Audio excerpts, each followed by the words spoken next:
Está começando o podcast Universo Prematuro.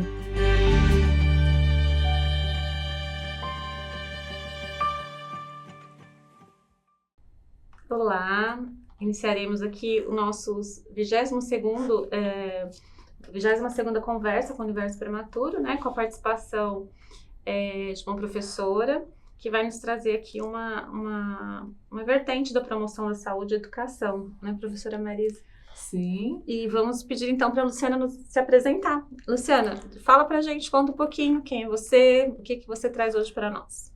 Olá, eu sou a Luciana, sou pedagoga, neuropsicopedagoga, ingressei na escrita ano passado, agora sou escritora em parentalidade e atuo na educação há 20 anos. É uma paixão, em especial a educação infantil, que é o que me move.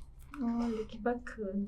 Então, nós vamos bater esse papo, né, nessa vertente da educação, da promoção da saúde, né, de toda essa relação que nós temos também com o olhar para a criança, né, para a família da criança, lá no Centro do Universo Prematuro, onde nós atendemos, recebemos, né, essas famílias, e sempre tem uma dúvida. A dúvida que geralmente eles questionam é que a criança nasceu prematura. Nós corrigimos a idade, né, dessa criança e sempre vem essa pergunta, quando introduzir essas crianças nesse ambiente escolar? Então, a legislação brasileira não faz distinção da criança prematura ou da criança nascida a termo. Então, a partir dos 4 meses, na educação infantil, já é permitido a entrada da criança na educação infantil creche. Esse ensino não é obrigatório, é opcional da mãe, e ele vai até os 3 anos e 11 meses. Depois já é ensino obrigatório, então, que é a pré-escola, né? Que é a criança de 4 a 6 anos. Esse é ensino obrigatório. Então, quando que é obrigatório colocar na escola? A partir dos 4 anos. Quando é permitido? A partir dos 4 meses. A depender da escolha da família. Por exemplo, a professora falou, nós já corrigimos a idade com a estimulação. Então, essa criança com 4 meses, se já estiver com todos o desenvolvimento típico, a mãe com segurança já pode colocar ela lá.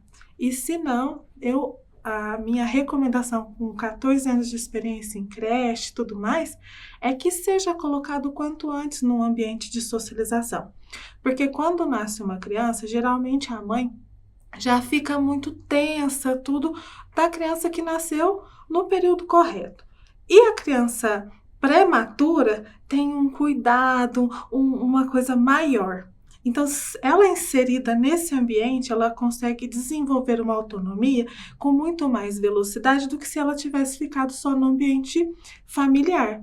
Então, a depender da família, a partir dos 4 meses, mas seria recomendado, assim, com 4 meses, ele já tem essa disponibilidade no desenvolvimento, já pode colocar essa criança lá. Por quê? Para ela poder se socializar e sair dessa cúpula que a mãe mesmo, que a família da criança prematura já tem com ela. Nós vamos falando que são os rompimentos, né? O corte com os cordões umbilicais, né? Que Sim. São vários, né? O cordão umbilical não é só naquele momento também do nascimento, né? Sim. Nós temos também essas ligações emocionais, né? O próprio medo, né? Que a mãe ou a família, o pai, ele desenvolve nesse momento do nascimento pré-termo, né? Sim. Vem de surpresa. E aí, como que essa família, ela busca a introdução dessa criança? Para onde ela vai? Todas as creches têm um ponto que ela busca para ter orientação, para ser encaminhada? Na nossa cidade, hoje existe uma central de vagas.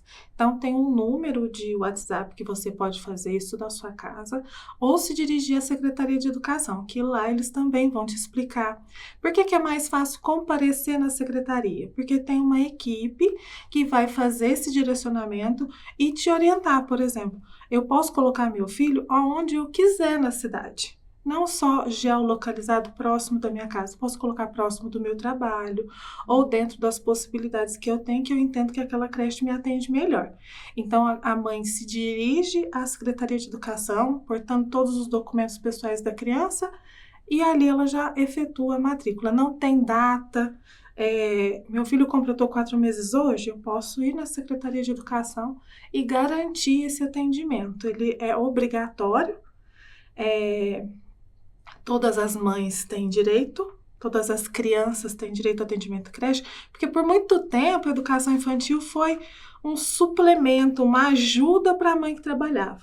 A educação infantil hoje faz parte da educação básica, né? Ela tem a parte obrigatória e a parte opcional. A educação infantil creche é opcional, mas é obrigatório a cidade oferecer, porque é um direito da criança. Não é da mãe que trabalha, é um direito da criança, porque não é assistência à mãe que trabalha, é desenvolvimento para a criança, introdução na educação, na escola, no mundo acadêmico, começa com 4 meses, quando a criança está engatinhando e desenvolvendo todas as habilidades que ela vai precisar. Então, a educação infantil creche eu chamo de alicerce. Então, todo mundo precisa desse alicerce para construir o conhecimento, para construir bons cidadãos. Então, a partir de 4 meses, nossa cidade atende através da Secretaria de Educação. Faz parte do desenvolvimento integral, né? Do desenvolvimento integral da criança. Da criança. Então, toda essa socialização é muito importante, porque como que eu vou aprender a andar se todo mundo em volta de mim já anda? Então, se eu estou num ambiente propício para o desenvolvimento, eu vejo aquele bebê. Como que ele fez? Ele agarrou ali, eu vou lá e vou fazer também. E isso é natural, né? Naquela velocidade que o bebê entende, aprende, sente o ambiente. Então, um bebê da creche anda mais rápido, um bebê da creche fala mais rápido, mas não é mais rápido ou interrompe o desenvolvimento ou avança muito o desenvolvimento. Ele alcança. Ele alcança com a velocidade ideal dentro dos marcos do desenvolvimento, com muito mais facilidade que uma criança que ficou com a mãe, por exemplo, no período do 1º ano. Então, essas crianças têm um desenvolvimento melhor porque elas estão em um ambiente que favorece o desenvolvimento infantil. Eu acho que esse é um ponto importante, assim, para nós também, né, para as mães, essa possibilidade, porque realmente você falou, olha, tinha um tempo, né, eu acho que ainda tem um pouco disso, que a creche era para mãe que trabalha. Então, olha como é importante a gente falar desse assunto, porque se a gente for pensar no prematuro, né, professora, principalmente, então, para as mães de prematuro também, a gente chamar atenção para essa questão, porque, assim, o excesso também do afeto, claro, afeto é aquela relação, mas os excessos ou a falta, né, de estímulo também, então a gente tem que saber dosar ali, e para o prematuro isso seria uma forma até bem complementar para trabalhar o desenvolvimento integral, né? E quando você fala, assim, do desenvolvimento integral, da creche, eu acho que a gente tem que trazer também esse conhecimento para a mãe, né, dessa informação, porque ela geralmente ela se sente mais assim, que o neném precisa de mais proteção, ela quer proteger mais. E nessa proteção, às vezes, ele realmente diminui essa condição do bebê conseguir aí esses estímulos, né, como você estava me falando. Então, acho que talvez é um assunto que a gente tenha que debater mais em relação também de informação, né, para os pais. Sim. E nessa relação... Bom, pode... Não, eu falo assim, Franca, eu sou suspeita porque eu tô na creche há 14 anos, né? Atende de um jeito diferente. Então, cidades vizinhas vêm conhecer o sistema, não só pela organização, pela prestação de contas, pelo bom desempenho nos setores do bom uso do dinheiro público, mas a forma de lidar mesmo com a criança. Então, quando a mãe, eu falo muito que dó é desacreditar do outro. Então, a mãe de uma criança prematura, e muitos médicos colocam muitos medos nas mães, porque vai entrar na creche, vai ficar doente, vai isso, vai aquilo. e vai, né? Ele vai para o mundo. Então, é importante ter todas as vacinas em dia, tudo certinho. Mas quando eu desacredito do meu filho, quando eu faço por ele, é pior do que a própria, por exemplo, uma criança prematura que teve uma deficiência ou um déficit em algum movimento. É como se nós estivéssemos amputando um membro, quando eu não deixo aquela criança desenvolver aquilo de forma integral. Então, a creche tem esse papel crucial. Aí depois a criança chega lá na educação fundamental e fala, não aprendeu a ler, mas não engatinhou porque você não deixava ele ficar no chão, mas não pulou fase do desenvolvimento, demorou a falar porque vocês davam tudo na mão, né? E isso vai interferir na alfabetização dele. Então, por isso que hoje Franca ganhou o prêmio de alfabetização no tempo certo, porque as creches francanas fizeram esse trabalho. Hoje, quase 100% das nossas crianças estão na creche, a lista de espera reduziu muito. Então, isso é importante ser divulgado nesse âmbito, porque é direito da criança. E nós não estamos falando agora da mãe. Né? As crianças que nós vamos deixar para esse mundo precisam passar pela educação infantil, para o desenvolvimento integral. A importância de um acompanhamento correto. Sim. Né? Então, você oferece o estímulo, né? Um estímulo direcionado, em dose correta, né? E na forma segura também, né? Protegendo a criança, né? de alguns danos, né? De queda, são algumas ocorrências evitáveis, né? Então, em um ambiente seguro, você consegue oferecer, né, para ela aquilo que colabora com um bom desenvolvimento. Sim, isso acontece hoje nas creches de Franca. E quando nós falamos desse olhar, eu sei que você está agora com um livro, né, a escritora, Luciana. Conta um pouquinho sobre esse livro que você coloca aqui, né, Pequenas Ações e Grandes Conexões. O que você traz aqui para o leitor nessa fala? Bom, para mim significa muito, né? São 14 anos na educação e aí eu me sentia presa, assim, parecia que eu queria fazer uma coisa muito grande e eu não via o caminho. Quais são as etapas, os passos, né? Aí eu olhava para o professor, achava uma dificuldade, olhava para a família, achava outra. E aí na neurociência, nós descobrimos que é um pontinho que liga no outro pontinho, que vai fazendo as conexões e isso vira uma coisa grande. Aí eu fui acrescentando nos meus estudos, fui olhando como que a criança funciona e eu percebi que o mundo hoje mudou numa velocidade assim assustadora. Então, para uma tecnologia se tornar mundial, antes ela levava 50, 60 anos. O ChatGPT demorou 4 minutos para se tornar uma tecnologia mundial. Então, isso é assustador. E diante disso, essa criança nasceu nesse mundo. E os meus professores, os meus pais, em outro, e eu também em outro. Nós não temos referência nenhuma. O jeito é estudar, né? Aí, com os estudos, eu percebi que, por exemplo, uma mãe não tem tempo, tá apressada, tá correndo, mas se ela separar 3 minutos do dia dela, os 3 primeiros, quando a criança acorda, abraçar, conversar, elogiar, isso tem um efeito lá que é além daquele abraço. Então, aquela criança já levanta vencendo, já levanta amada, já levanta com outro ânimo. Memória afetiva, acessa um monte de outras coisas. E coisas simples. Eu vi um estudo que falava que arrumar a cama, pegaram 2 grupos, e um arrumava a cama assim que levantava, o outro não. Esse grupo que começou a arrumar a cama, em 6 meses emagreceu não sei quantos quilos, mudou de emprego, organizou a casa, teve uma melhora significativa. Então, pequenas ações, como um efeito paralelo.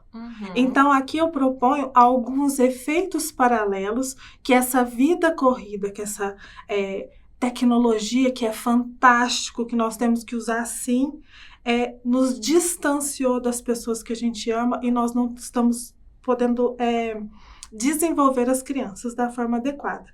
Então, aqui eu falo, precisa tomar sol. Aí a mãe vai falar para mim, não tenho tempo. Quando você voltar da escola, você vai parar o carro na primeira pracinha que você achar, 5 minutos, vai rodar com a criança, pôr ela no carro e voltar. Já tomou um pouquinho de sol aquele dia. Nós não bebemos água. Então, eu coloco aqui, beber água. Nós precisamos de rotina em casa. Então, tudo isso vai influenciar lá na escola. Lá no desenvolvimento do aluno. A mãe fala, ai, nossa, que já vem vocês aí do Alto do Olimpo, do Piaget, do Vygotsky, falando o que a gente tem que fazer com os nossos filhos. E aí eu falo, não, é só para você fazer a comida e falar para ele, pega 2 tomates. Na hora que ele te entregar, você pergunta qual que é a cor do tomate, com que letra escreve tomate, quantas letras tem tomate. Pega um papel, desenha um tomate para a mamãe. E isso você está fazendo as suas atividades e ele não está ali. Ele está desenvolvendo, ele é parte. E na escola a mesma coisa. Muitas vezes nós separamos a cabeça do corpo. Então, uma criança na educação infantil, ela é 100% movimento. Vamos colocar 99%, que é 1% que a gente vai registrar o que aconteceu. Mas é tudo no corpo. Então, ela só vai aprender se ela puder se movimentar. E hoje eu vejo professores querendo implantar uma educação que para nós já era atrasada, que é nos mantermos aqui, né? Hoje, só que para nós era mais fácil porque nós podíamos correr na rua, nós podíamos brincar, íamos em parque, íamos na fazenda. Então, a escola podia ser esse lugar um pouquinho mais. Hoje a escola é um lugar de correr, de pular, de brincar, porque em casa as crianças são hoje os soltadores de pipa na janela. Então, não tem esse contato com a natureza e tudo. Hoje a escola o papel social da escola ficou esse, além do ensinar. E quando eu dou uma experiência, quando eu faço a ação ser efetiva, o conhecimento se dá. Não existe memória sem afeto, então tudo isso precisa estar intrínseco. Então, são pequenas ações. O sorriso que você dá para o seu aluno quando ele chega vai fazer o seu dia, seu período letivo ser diferente e a concentração daquele aluno ser diferente. Então, esse olhar para o micro que vai fazer o macro fazer a diferença. Ai, Luciana, você está romantizando, é fácil. Não, eu sou professora, eu estou ali. É muito difícil. Só que é possível e é muito mais fácil, prazeroso fazer desse jeito do que eu ficar batendo, vou usar uma metáfora, batendo prego no parafuso. Parafuso é chave de fenda. Tem que rosquear, não adianta bater com força. E criança é isso. Na escola é isso, desenvolvimento infantil é isso. É uma rosca por vez para poder fazer aquele desenvolvimento acontecer, aquela magia daquela criança acontecer. Eu falo, educação infantil, a professora fala assim, não vou ver o resultado. E possivelmente não. Tudo que nós desenvolvemos, eu vi 4, 5, 7 anos depois. Quando eu encontrava na rua, professora, ele venceu a Olimpíadas de Matemática, mas foi o Lego que eu ensinei ele a montar, né? Foi a história que nós contamos, depois fizemos o teatro para eles recontarem a história, que levou o menino a ganhar as Olimpíadas de Português, né? Foi todo esse conjunto que foram ações significativas que fez a aprendizagem efetiva. No Centro do Universo Prematuro, nós vamos também avaliando e acompanhando de forma longitudinal os marcos motores, né? E um dos marcos é a linguagem, né? Que a Adriana está envolvida nessa avaliação. E a linguagem é um domínio, né, Adriana, que assim, sempre às vezes está um pouquinho... ainda para ser alcançado referente às outras, né? O motor global, o motor fino. Quando você recebe as crianças, né? Em geral, vamos falar em geral, como que você percebe esse domínio da linguagem? tá aquém mesmo, em quase todas as faixas etárias assim, que eu acompanho. Inclusive, um dos maiores encaminhamentos que nós temos, tanto na creche quanto na escola, é a avaliação e acompanhamento com fonoaudiólogo. Porque nós hoje temos famílias com muito poucos filhos e pouco tempo de escolarização. E isso não tem conversa. A maioria das pessoas acham que a criança está ali só, né? Então não tem conversa. Isso faz com que não desenvolva. A pandemia também ajudou bastante, né? O tempo, 2 anos, né, de máscara, muitas crianças não aprenderam a falar porque não tinha referência, estava tudo tampado. Então, eu percebi que da pandemia para cá aumentou o déficit do desenvolvimento da linguagem. E isso vai interferir depois como efeito colateral no desenvolvimento da alfabetização. Porque por mais que nós usamos outros métodos, nós falamos conforme nós escrevemos. Então, se a criança não tem aquela consciência fonoaudiológica do que ela está falando, a alfabetização não vai acontecer da forma que precisava acontecer. Ela não vai entender o sistema. E nós percebemos, às vezes, que os pais eles são muito imediatistas, né? A criança pede, você não deixa a criança... aponta, o pai vai lá já pega antes da criança falar, então são pequenas coisas mesmo, como você disse, que tem assim um resultado mais relevante, né, então chamar atenção para isso também, que às vezes os pais facilitam demais, né, para que as crianças não tenham então porque se a gente pensar, a professora sabe, o movimento, né, professora, que faz da fala, ele, lógico, é muito mais fácil para a criança fazer um sinal, a mãe pega, então o trabalho que ele vai ter de articular, de se esforçar, de falar, se ele não tem um incentivo ali, realmente ele vai deixar para depois, né? Então, acho que também alertar, né? Essa questão de que desse pequeno tempo, que nem você disse, pega um tomate, qualquer cor, então com o bebê, tentar fazer um exercício ali, né? Sempre estar conversando, para que tenha, então, esse estímulo, né? Cantar, contar histórias. Ah, mas eu não sei história nenhuma. Você é uma história. Enquanto está dirigindo ali, né? Você vai cantar. Eu lembro quando a minha filha pequena, a gente tem que se reinventar também, os pais, né? Eu criava as histórias para que ela sentisse e envolvia também ela como personagem. Então, acho que são formas que a gente pode trabalhar com as crianças, né? Quando está dirigindo ali, né? Às vezes. Então, acho que é uma questão às vezes é o único tempo que você tem. Mas tem que ser aproveitado, como você disse. Então, ter esse olhar também, né, da família para poder... E a família, ela tem esse suporte, porque nós estamos falando assim, ambiente escolar e ambiente familiar.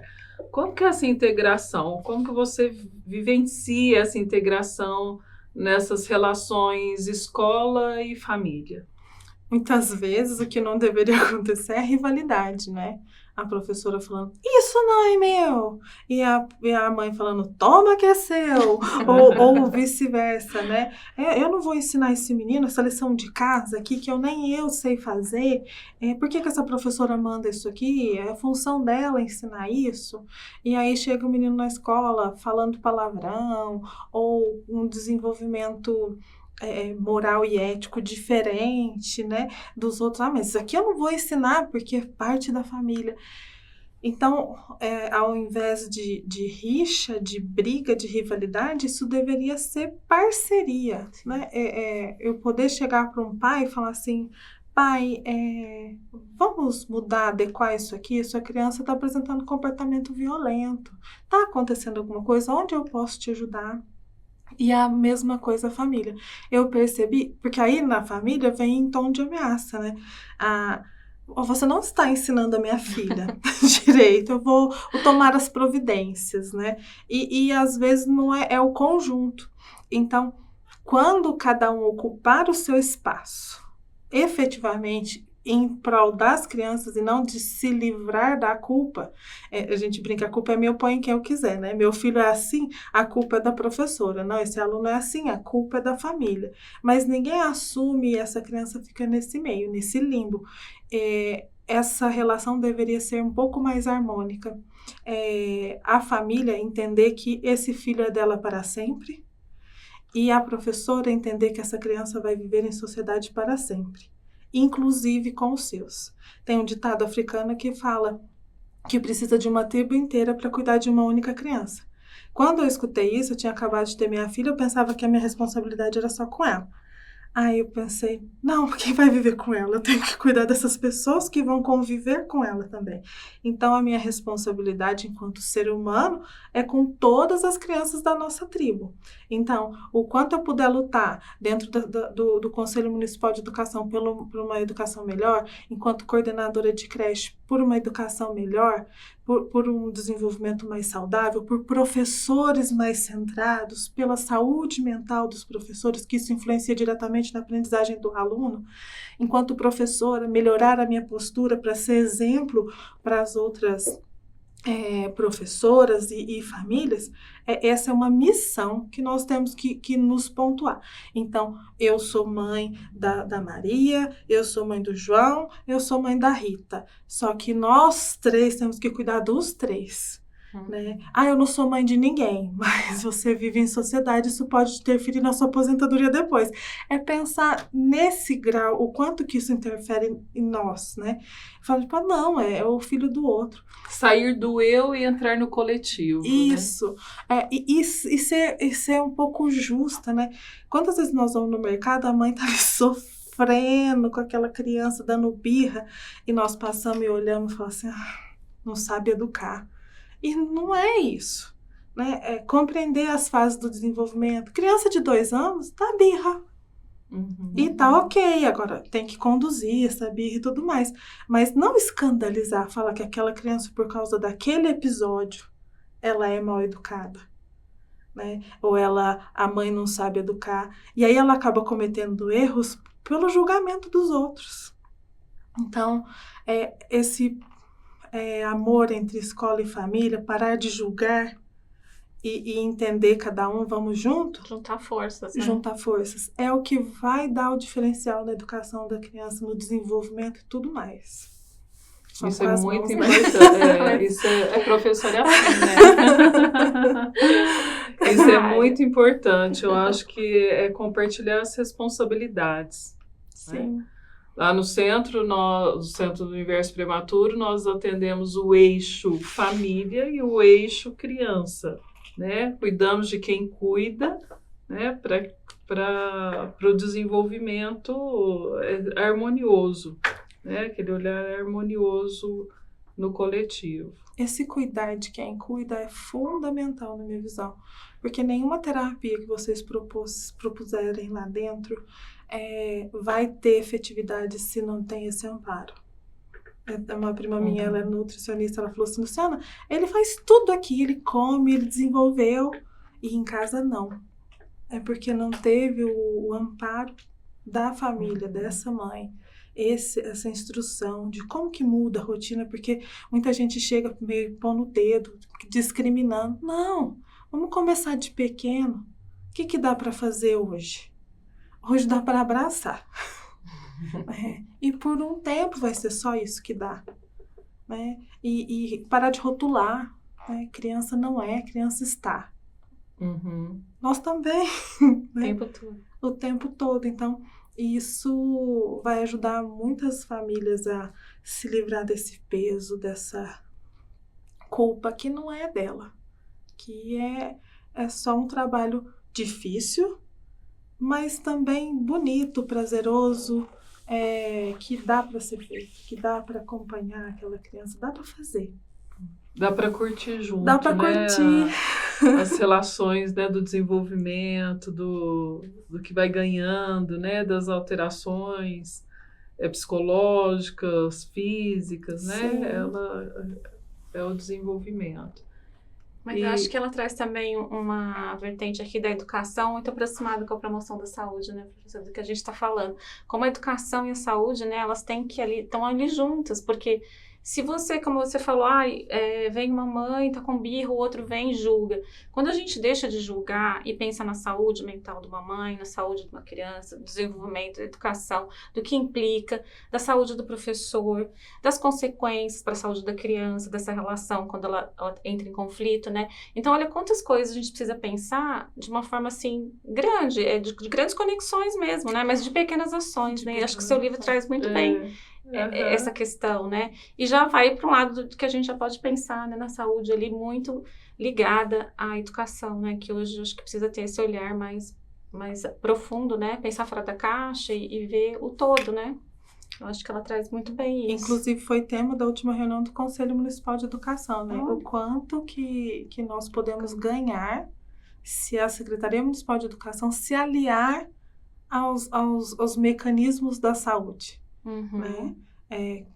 A saúde entrar na escola, né?